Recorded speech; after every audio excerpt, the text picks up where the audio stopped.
So, David, let's kick it off with Trump's illegal use of the military in Los Angeles.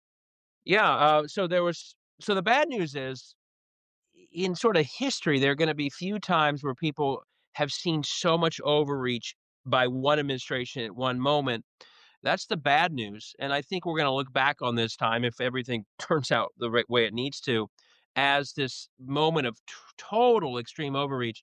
The good news is that at the federal district court level and now an appellate court, it is being called out, and it's being called out in terms that are not mincing words. And the first case is this case in LA, thank goodness that Gavin Newsom, I mean, we know he's standing up on gerrymandering, but he and the attorney general, who's an old friend of mine named Rob Bonta, sued about the use of the Marines and the military and this task force to quote sort of complement traditional law enforcement. And this judge just, took a battle axe to what the administration's doing, clearly violating a federal law that says that the military should not be used for some, let's just say, traditional policing. There's all sorts of evidence that some of the orders themselves were illegal. Some of the things the orders told the troops not to do were done anyway. It all came from the top, and it was basically illegal in its conception, illegal in how it was spelled out, illegal in its execution, and came from Pete Hegseth. Right. Really, and all willful. And so, again, the one thing I wanna caution is I don't know what the Supreme Court's gonna do with this stuff. I don't trust most of those justices anymore. In the shorter term, though, we should think about anything that delays anything as we get closer to the November 26th midterm is a good thing. Anything. Yeah, for sure. Any strong stake in the ground saying this is autocracy or this is illegal is good. So a very strong, deeply researched, revealing us, especially all these lawless facts, is a good day. And this was a very strong opinion. And I also I also hope that the same thing could be said of Trump's ideas around sending troops to other cities too. Like, Right. the same actually even more so. Like, he was trying to blame the people showing up against the ICE raids in LA for the reason for this. That's not even the justification in other cities. In other cities, it's literally sorry, in other cities, it's literally simply, "We think they need more police." So it's even more egregious a violation of the law than even in how they justify it than what they claim to be doing in LA. So yeah, that was a very strong opinion and hopefully one that at least slows things down. And again, a stake in the ground for how things are supposed to work and not this lawlessness. Yeah, one of those cities that we know is on the top of Trump's invasion list is Chicago. And Governor Pritzker has been very clear. The mayor has been very clear. They want absolutely nothing to do with these troops coming into the state of Illinois. Trump's talking about using troops from other states, which is it crosses additional lines beyond activate the federal activation of National Guard troops that should be under the control of the state. That's how the National Guard works. But I wonder if we aren't. Yesterday, Trump, after this ruling, um, he seemed to soften a little bit on what he's saying about Chicago. In that he's more asking, like, it would be so great if we were invited in to Yeah. do this. And do you think that, I mean, who knows? We're talking about Donald Trump and he's completely unpredictable, but do you think that there is any chance that this ruling can have a moderating effect? I don't know about the ruling, um, but I think, there was a poll done a few weeks ago in Ohio. A sample more conservative than the 24, it was a bad poll, but it was a sample more conservative than the electorate of November 24, okay? It had a job approval for Trump +7. And the question in that very, very conservative poll was, "Do you agree with Mike DeWine sending National Guard to DC?" And it was 50-50.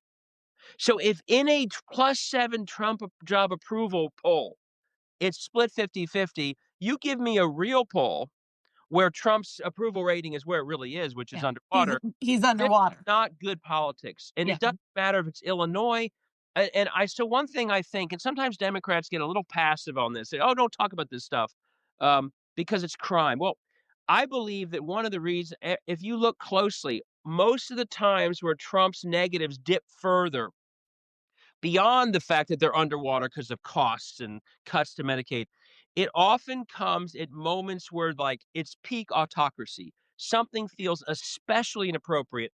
The flights down to a gulag in another country in South America, the LA stuff. And I think there may be some appreciation for those paying attention on his side. This stuff is too much for independents and even some Republicans. Whenever we're especially authoritarian in how we look, some MAGA people may like it, but it's really I mean, that's why he's gone underwater on immigration because it's too much. And I think again, if that poll had, but there's other polls that have the National Guard stuff underwater, but if a poll in Ohio found it 50-50 in this incredibly positive, overly positive conservative electorate, I just think it's showing that this is not good politics. They'll care more about that than the legal decisions. Right. But the other thing about legal decisions do is they do add a taint of illegality, which I think the American people do internalize. And if you have these consistent rulings that you're breaking one law after the next, I think that does taint even further something that American people already have trouble with. You mentioned in your description of this ruling how, what a deep ruling it was, how it was many, many pages long, had, really sound reasoning for why the ruling was what it was, which is very different than what we keep see coming out of the Supreme Court, when there is a majority opinion and it's either the shadow docket and some one pager that nobody signs with no explanation for why the ruling was what it was, or it's the very least that can be written as a ruling by the majority, because so often those they must be impossible to write because the reasoning isn't it doesn't make any Yeah. sense. So how much of that do you really want to put in writing? Yeah. And it's the dissents that have, deep research, historical, precedent, quoting, other legal scholars and really getting deep into the reasoning for why the dissent is what the majority opinion should have been. Yeah. So, when the court is behaving this way, do you think it is just a green light for the Trump administration to appeal everything up to the Supreme Yeah, Court? absolutely. I hadn't thought of it. That's a great contrast because if you read any of the opinions we're talking about today, they literally are. And the good thing is, by the way, for non-lawyers, the district court's factual findings are what count about the facts. And what's good about this ruling and others is this court went through, the orders given, the different assignments these troops were given, and basically calls out how any claim that this was a true military mission, when you look at the actual facts and all the testimony and all what was presented, that was all BS. And the good news is, as much as the higher court, especially the Supreme Court, don't seem to even bother to write opinion, those facts are the facts. There's no overturning them. And so these courts that are taking the time to really drill through them are creating a factual record that makes it more difficult for higher courts to just ignore. Now, I don't have a lot of faith in the US Supreme Court. Could they easily say, well, we don't care about those facts. It's purely the discretion of the president on these things. They could say that. And that's essentially what the Trump side is. As good as these rulings are, what should scare us are the Trump arguments, which are basically repeatedly, "Oh, we just get to do what we want, and you courts, you shouldn't even hear the case. This is up to us to decide." And at some point, that's the only way they're gonna win on some of these cases if the Supreme Court says that. But no, there's a real contrast, but the deep work being done at the district court level does create a factual, you know, predicate that shapes the case going forward. And I also think is important as a historic matter that Right. I learned more by reading these cases in the last day about what's happening in LA than from any newspaper account. And so I do think the lawyers doing this stuff, and this is again why my message is always fight back. Like, get all the facts on the table. Thank you, Gavin Newsom and Rob Bonta, for laying them out this clearly. It's really important to get them out there. And now a court has basically accepted them, and that makes it somewhat harder for the higher level courts to go the other way. Although, as you're saying, we're seeing that they will. But even there, like, it's still an important stake in the ground, to have planted, and that's why this was such a strong ruling. I had the second case we're gonna talk about is the ruling that came out in the Harvard case, Yeah, with the money that, had already been allocated to Harvard that was stripped, and the judge went into, in this ruling, also detailed reasons for basically why Trump torpedoed, or how he torpedoed his own argument yeah, for why he was justified in stripping this money away from Harvard. So yeah, tell us a little bit yeah, about that one. He very often his own worst yeah. enemy I mean, like because the he first goes case, on social. the facts of this case, if you read them, just show how thuggish this all is. This was and what how Orwellian it is. The court actually takes the time to walk through the sequence of all of it, including uses Trump's social media messages to show that the whole on the surface justification that this was about Harvard's efforts to combat anti-Semitism was a complete smokescreen. I mean, this is sort of like a novel where the judge is revealing what the true plot was in a very convincing way. And as you said, including taking tweets from Trump like the day after Harvard refused to go along with basically the federal government telling them how to run the school and what to teach. And Trump tweeting about left wing this and you led to terrible mayors, nothing about anti Semitism. The report hadn't even been released yet by the school about what it was going to do. And so the court really just reveals that all of that's a smokescreen, as if you're watching closely, you know. And this really is a case, again, if we saw it in another country, we would see it clearly of government trying to dictate to a private institution their academic, agenda to basically square with the ideology of that government. Like, when I use those words, that should make you think of countries we don't want to be like. Right. And this court essentially is saying that's what this is, and that's why the initial attempt to get Harvard to agree to all sorts of changes in how it runs the school was a complete violation of the First Amendment, and then retaliating against that school for refusing to do those things is a second violation of the First Amendment.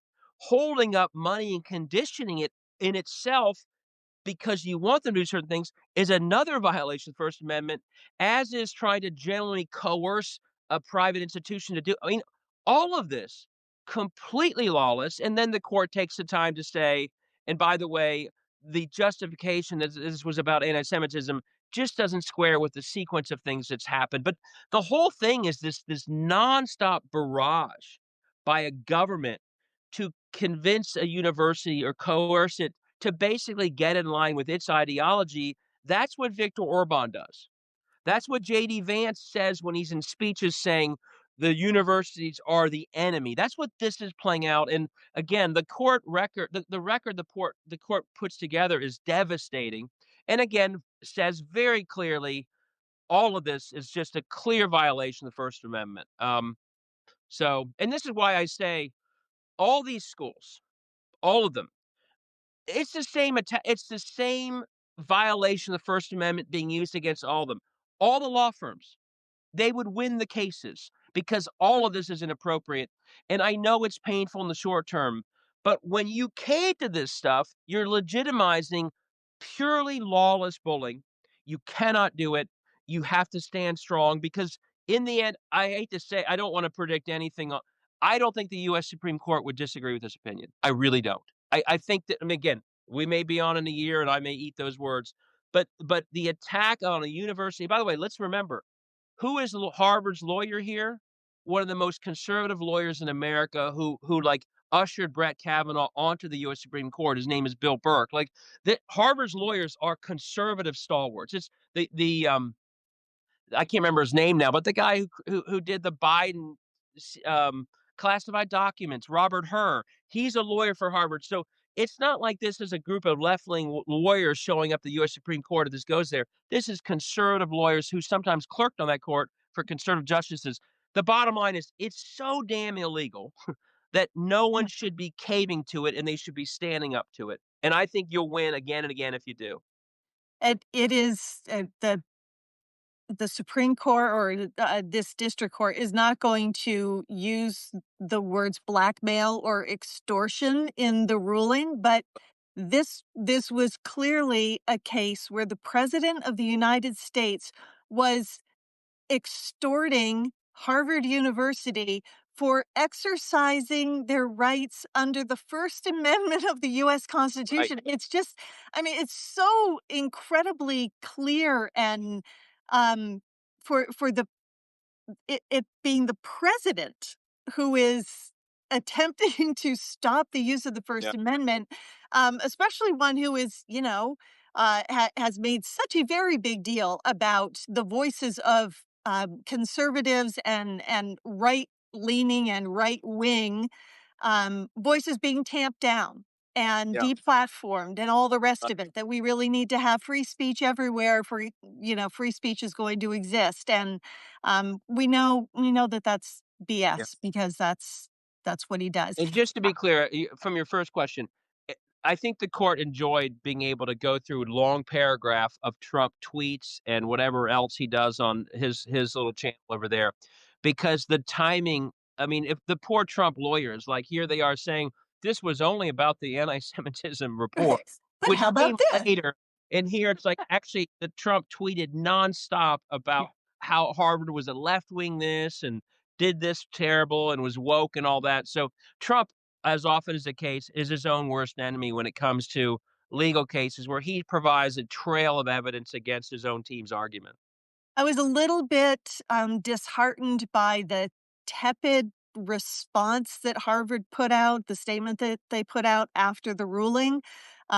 Maybe it doesn't mean anything. We know that they've been in negotiations to settle this with the Trump administration, and God, I know this gives them a better bargaining position Right. because they've now, won this case, but if it is appealed, man, I I really hope that they continue to fight this, because it the final decision on this case needs to be what this one is, and Yes. if that means hoping that the Supreme Court is going to do the right thing for all the reasons that you said, um, we need to have this go all the way up. I It I agree. I mean, if the appeal's not taken, fine too. But I agree.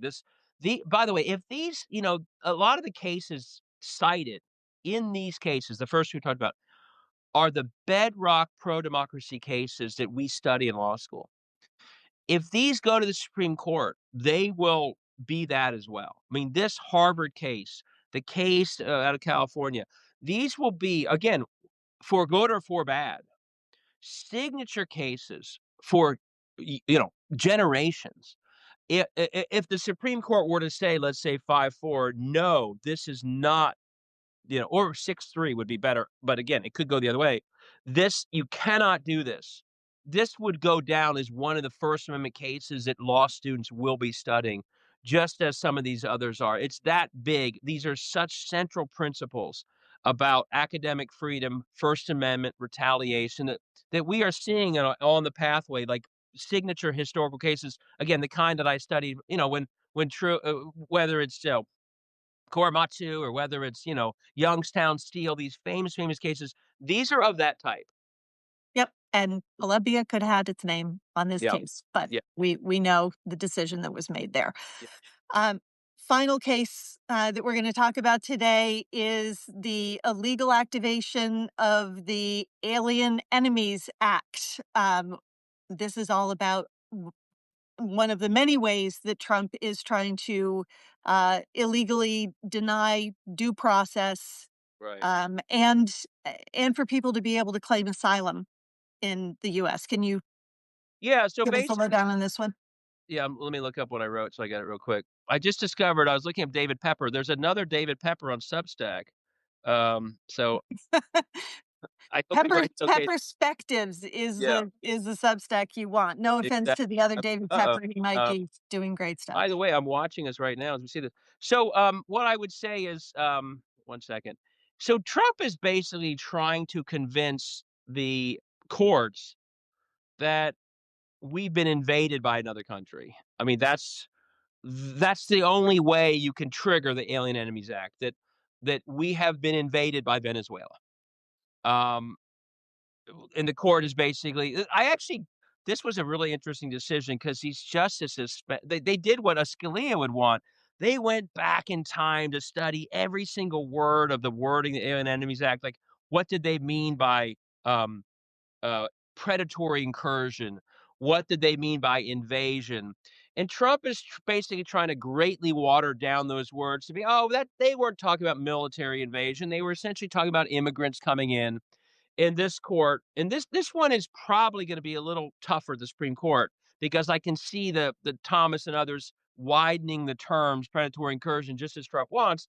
But this court is saying it's clear when they wrote this act, which has always been the Alien Enemies Act has been controversial for centuries. This is not exactly a law that's ever had great respect, but it does basically say you really only are this is a military context. If we have declared war against another country or we have been invaded or subject to the term predatory incursion, then you can remove people of that country. And they're trying to use that here. And the court basically, over tons of pages, looks at the terms and says, this is not that. Venezuela and groups in Venezuela are not invading America in a military sense. So the court's very clear. You can use other processes, our immigration process and others that include due process to remove people as they are doing, but you can't use the Alien Enemies Act to just fly people on planes and just send them as they have. And it's another sort of route against these arguments. And by the way, one of the things, as you said about earlier with the extortion, as a lawyer, I'm kind of embarrassed, although this is the process, that it takes us 80 pages to say things that you can say in 1 minute. I mean, all these things are so over the top. And the idea that all these lawyers get to bill hours to write hundreds of pages of briefs and then the courts like, this wouldn't pass the Charlie Pepper 8-year-old test. None of it would. It's just so obvious, and law has this way of making things more complicated, but our 3 decisions are, you can't use the military to do policing. Well, duh, that's obviously what they're doing.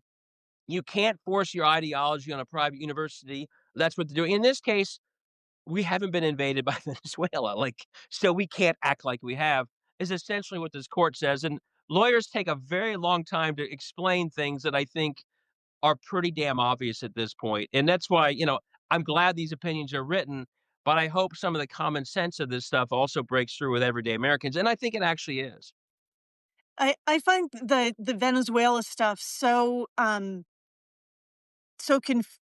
such a confused argument from the Trump administration because they want to say that Venezuela is a lawless narco state and it has invaded the United States, but at the same time, people who have sought refuge in the United States because of how they're describing the country Right. shouldn't even get due process Yeah. before being sent back to a place that we say is Yeah. horrific. So, Yeah, one of the things that I really think that gets lost in this, and not to scare you, but I'm starting to write another book to try and capture this. that's a good thing. There's a lot of terrible sort of human rights, you know, uh, problems happening in mass deportation. But and people come to this country for all sorts of reasons, and we need to have a process that's not broken. And clearly, I think we have work to do. But the groups that I am especially sympathetic for are they're escaping not to die. They are going through hell to not die in their country. Sometimes the origins of the conflict came from us supporting right-wing governments too. And so if you read a little bit about some of the stories of some of the people who are here who are now working as cooks or, on a ag plant, they came from a country where they might have been a mid-level professional, but they got on the wrong side of violent politics, didn't wanna leave, love their country as it was, but are escaping what would be death, and if sent back, will die, and I worry, and the way that they are being talked about from Stephen Miller covers up the horrors of the Right. long journey that compelled them to come here, often involving torture, often involving deaths of people they know, and that's all lost, and that's one of the what that's one as you just said, that's one of the awful parts of this there are a lot of reasons, but there are groups of people who are here because they had no choice for their life but to be here. They'd rather be where they came from, but they would have been killed or tortured or imprisoned, and it just is so painful that those are some of the people that we are sending back, and once they're there, they face that same risk again, and I think there just needs to be more awareness of that that's the reality for not all, but a good number of the people who are being treated like dirt right now and being sent back in these inhumane ways, no due process, to places that could, within days or weeks, have them be killed or imprisoned or something else. Oh, yeah, especially because we put plane loads of these people together, identify what this flight is, and then drop them off at an airport. It's not like m before they left, maybe there was some remote chance they would find a way to hide within the country, Sure. but Yeah, we're just putting a target on these people that we send back to these totally. countries, and it is so un-American. Yeah, It's such a stain on this yeah, country that we are yeah. doing this right now. It It really is. breaks my heart and really pisses me off. Well, the good news is, like I said, this decision put a stop to the worst of it. This is one that I could see if you look at the language, like, could I see a bunch of conservative justices saying, "Oh, it is it they didn't mean when they said invasion, they didn't mean military." I think it's pretty clear they did. But I think for now, like I said, one mindset I have is November 26th is the ball game. Everything we can all do, referenda, court challenges, anything to slow down the damage is a win. And so having courts stand firm like this, appeals stand firm, and this sort of trying to grind it to a halt strategy, which I think is an important part of protecting things. I think these are all important steps, and we'll see where they go. But I'll take them all. Like take the wins, and take the arguments getting the light of day that they're getting through opinions like this. yeah, and one of the things that is so very important about this is that when an institution like Harvard takes a stand.